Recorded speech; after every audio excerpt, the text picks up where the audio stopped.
सभी साथियों को नमस्कार। साथियों, कल 13 दिसंबर है और कल है 70वीं बीपीएससी की प्रारंभिक परीक्षा। और इस परीक्षा में हम लोग का रिजल्ट कैसा होगा यह तो हमारी मेहनत पे डिपेंड करता है और हम लोगों ने कितना मेहनत किया। मैं पिछले लगभग 4 महीनों से 3 से 4 महीनों से target mission Bihar PCS with Deepak sir class group के माध्यम से आप लोगों के बीच इतने कम समय में मुख्य टॉपिक को कंप्लीट करवाया। और मैं बार बार आप लोगों को कहता रहा कि इसको कॉपी में नोट करते रहेंगे और बहुत से साथी शायद कॉपी में नोट भी किए होंगे। और सबसे बड़ी बात है कि मैंने टोटल 76 टेस्ट सीरीज करवाया। 150 प्रश्नों का पीडीएफ के माध्यम से 76 टेस्ट सीरीज होना कोई छोटी मोटी बात नहीं है। यदि सभी गंभीरता से पढ़े होंगे। और मैं एक बात कहा था कि जब हम उस टेस्ट सीरीज को बनाते हैं और जब मेरा आंसर मिलाने के बाद जो मेरा गलत होता है उसे भी हम पढ़ लेंगे, क्योंकि आपको कंडीशन भी रखा कि कम से कम 6 से 7 घंटा पढ़ना ही पड़ेगा आपको। तो चलिए, जो भी हो, जितनी तैयारी आपने की इसको अकॉर्डिंग आपका रिजल्ट होगा। और मैं अंतिम समय में मैं आप लोगों को एक बहुत ही बारीकी बात बता दूं जो हमारा एग्ज़ाम को लेके होता है कि हम लोग एग्ज़ाम कैसे दे रहे हैं। देखिए, मैं आप लोगों को एक बात और क्लियर कर दूं कि एक तो सबसे पहले कि 1/3 नेगेटिव है। जब 1/3 नेगेटिव है तो हर 3 प्रश्न में मेरा हर 3 गलत प्रश्न में एक सही प्रश्न कट जाएगा मेरा। तो थोड़ा सा सावधानी तो बरतना ज़रूरी है। जो हमने अब तक एग्ज़ाम दिया तो उसमें नेगेटिव मार्किंग नहीं था, और नेगेटिव मार्किंग नहीं होने की का ये था कि अपने जो मन में आया डाल दिए वो। लेकिन अब वैसा नहीं होने वाला है। और मैं शुरू से ही कह रहा था कि आपको डीपली पढ़ना होगा। मैं बहुत हद तक सभी टॉपिक को कंप्लीट करवाया हूँ और अब देखिए क्या होता है। उसके बाद टेस्ट में इतना करवाया कि आपका प्रैक्टिस बहुत अच्छा होना चाहिए। तो जो सिर्फ प्रैक्टिस किए हैं तो उनका तैयारी अच्छा होगा ही। देखिए, मैं जो बता रहा हूँ आप लोगों को कि जो नेगेटिव मार्किंग होती है, नेगेटिव मार्किंग में हम कैसे प्रश्न को सॉल्व करेंगे जिस प्रश्न को हम नहीं जानते हैं।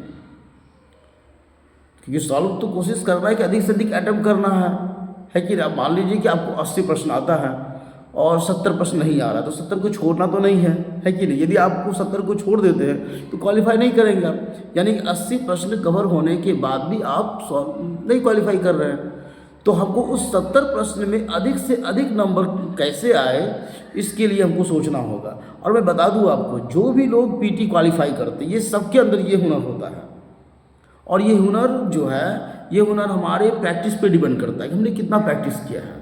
तो चलिए, मैं आप लोगों को बता रहा हूँ। देखिए, आपका एक इसका विधि होता है छँटनी विधि। आप छँटनी विधि का प्रयोग कर सकते हैं। आप छँटनी विधि का मतलब क्या होता है कि जब 4 ऑप्शन है, इसमें पहले 2 ऑप्शन को हटाने का प्रयास करेंगे। जो 2 ऑप्शन, देखिए मैं आपको इतना बता देता हूँ कि जब आप बनाएंगे तो आपको कंफर्म हो जाएगा कि यह प्रश्न मेरा, इसका तो आंसर हो ही नहीं सकता है। ये छांटना है उसको, ये नहीं हो सकता है, ये नहीं हो सकता। चलो अभी ये 2 है, अब इस 2 में कौन सा हो सकता है, हमको उसको देखना है। तो ये छँटनी विधि यदि करते हैं तो इससे आपकी जो गलत होने की जो संभावना होती है ये थोड़ा कम हो जाता है। और मानकर चलिए कि 10 प्रश्न में यदि आपका 4 सही होता है और 6 गलत हो गया इस छँटनी विधि का प्रयोग करते हुए, तो 6 में आपका 2 तो कटेगा, 2 बचेगा और 2 बच रहा है आपका। और हम 70 प्रश्न को बना रहे हैं तो हमको 14 नंबर की हमको इसका फ़ायदा होगा। और मेरा 80 इधर सही है, यानी कि 94 नंबर मेरा आ जाएगा। 94 नंबर यदि आपका आ जाता है तो आपका 14 नंबर तो बढ़ा आपका। लेकिन यदि आप सोचेंगे कि नहीं मुझे नहीं आता, मैं इसे नहीं बनाऊंगा, तो नहीं बनाएंगे तो नंबर नहीं मिलेगा। जो भी मिलने की संभावना है वो भी नहीं मिलने वाला है। तो ये छँटनी विधि का प्रयोग कर सकते हैं।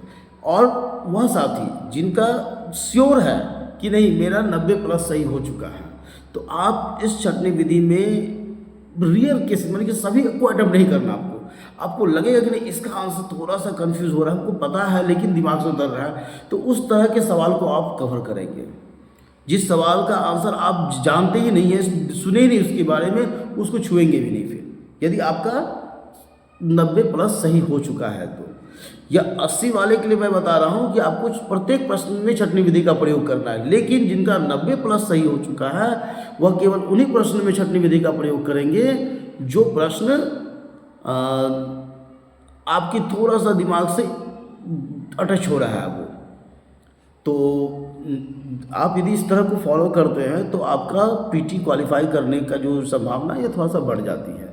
और मुझे पूरा भरोसा है कि आप सभी बहुत जी जान लगा कर तैयारी किए हैं और इसका रिजल्ट तो होगा।